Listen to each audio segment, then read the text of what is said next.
Welcome to Beautiful Thrift Homemaking.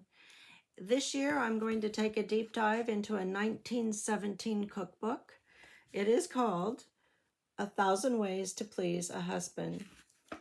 This book was written by Louise Bennett Weaver and Helen Cowles LaCron. Decorations, which is illustrations, were by Elizabeth Colburn.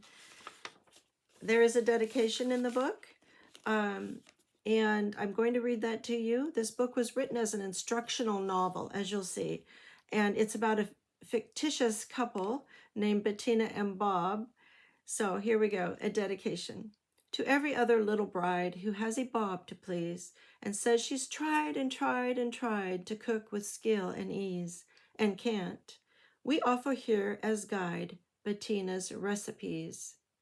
To her whose Bob is prone to wear a sad and hungry look, because the maid he thought so fair is, well, she just can't cook. To her we say, do not despair. Just try Bettina's book. So we'll dive into chapter 1, which takes place in June, because you will know that June is the month for weddings, and this is when they came home from their honeymoon. Home at last. Home at last, sighed Bettina happily as the hot and dusty travelers left the train. Why that contented sigh? Asked Bob. Because our wedding trip is over?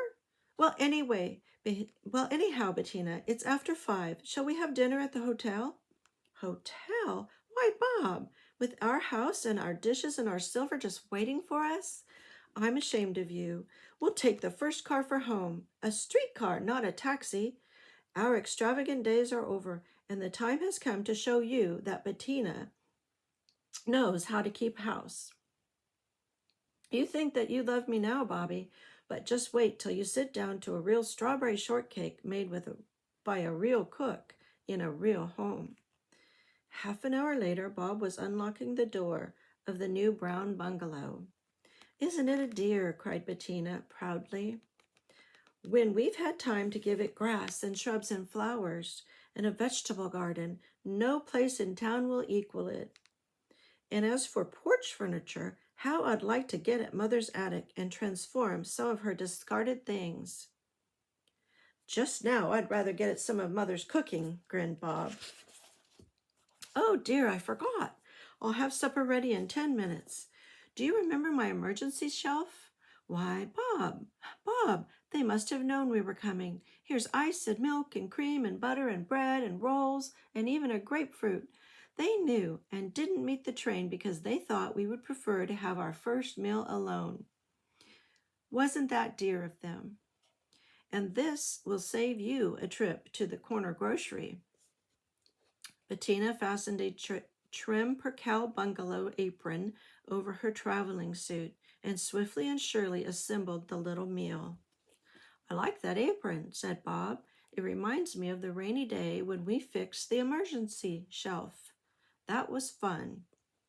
Yes, and work too, said Bettina, but I'm glad we did it. Do you remember how much I saved by getting things in dozen and half-dozen lots?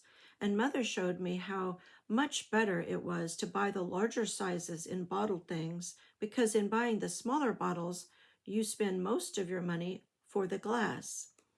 Now that you have to pay my bills, Bob, you'll be glad that I know these things. I think you know a great deal, said Bob admiringly. Lots of girls can cook, but mighty few know how to be economical at the same time. It's great to be your— Dinner is served, Bettina interrupted. It's a pickup meal, but I'm hungry, aren't you? And after this, sir, no more canned things. And Bob sat down too. Creamed tuna on toast strips, canned peas with butter sauce, rolls, butter, strawberry preserves, hot chocolate with marshmallows. And Bettina's recipes are given for the creamed tuna on toast strips, which I tried, and I'll have a picture of that at the end, and hot chocolate from scratch, and then how she made her strawberry preserves. For you, because it's 100 years and more since 1917, I want you to use the U.S. Department of Agriculture's Safe Canning Guide to do your canning. And it is the month for strawberries right now here in Northern California. We have strawberries at our farm stands and our farmers markets. So it's the time to make strawberry preserves if you're going to do that. But please follow the modern canning instructions. And then here we have a list of Bettina's emergency shelf foods. She has 6 cans and 12 cans of different things. So 6 of pimentos and tuna and salmon in jars of dried beef, and 12 cans of corn and peas, 6 cans of string beans and lima beans and deviled ham and tomatoes, 6 pint jars of pickles, 6 pint jars of olives, 6 small cans of condensed milk, 6 boxes of sweet wafers, 1 pound box of salted codfish, 3 packages of marshmallows, 3 cans of mushrooms, and 2 packages of macaroni. You'll notice there's a lot of protein sources there, and that should be the center of your meals is protein. And so you can also have other things than the meats and fishes that she has on her shelf. You can also choose to have protein from your beans and eggs and nut butters, and also things that need refrigeration, such as cottage cheese and Greek yogurt. So remember to have protein as the center of your meal and to have some on hand on your emergency shelf. Okay, because we sometimes do need that, don't we? Whether we've not taken the time to plan a meal and we want to save by not going out to eat, whether we want to eat better quality food than fast food offers, whether we want to have something to eat during an emergency, such as a power outage during a storm. It's important that we have some protein sources, and Bettina knew that. And another thing is, I'd like to talk to you about other places that food is stored in a home. You have a pantry for your dried goods, and you have a larder for root vegetables and apples and cooked meats. Back in the day, before refrigeration, a larder was used. Lard is the fat from a pig. By the way, fat from a cow is called tallow. So beef fat is tallow, and pig fat is lard. So a larder was the old-fashioned name for the place that was an unheated room, kind of like a root cellar, that would have a cooler temperature, and you could store root vegetables such as potatoes and carrots and also things such as apples in a larder. And then another interesting place was the still house or the still room, where herbs were dried, hung from rafters, and used then for seasoning your food. And also there was a still for distilling the essences from herbs and flowers to use in medicinal preparations and toiletries, and also for flavorings. So those are fun things to learn about, the different names for places to store food in different ways. You notice that Bettina put on an apron to protect her traveling suit. Of course, laundry was a lot more work back in the day. And then there's her apron. It's a full coverage apron that she wants to use to protect her clothing. And that's a really wise idea.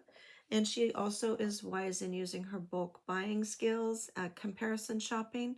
For you, what I'd like you to do is take your cell phone calculator out when you're at the store and you have a choice, like I did the other day when I was getting some dill pickles for our tuna salad, which is a good thing to have in the summer when it's hot out, to have some cold tuna salad. And my husband likes the dill pickles. We like the Clausen refrigerated dill pickles. And there were 3 sizes on the shelf, and I wanted to see which one I should buy. So I put in the price, such as 4.59 divided by the units, which is ounces, and you could put 16 if it's in 16 ounces in there, and that came out to 0.286, so that would be 0.28 rounded, and that would be 28 cents per ounce. So that's an example of how you figure out what is the cheapest item to get when there's different sizes. And it's not always the item that's on sale that's the best buy. You just need to check by doing your calculations.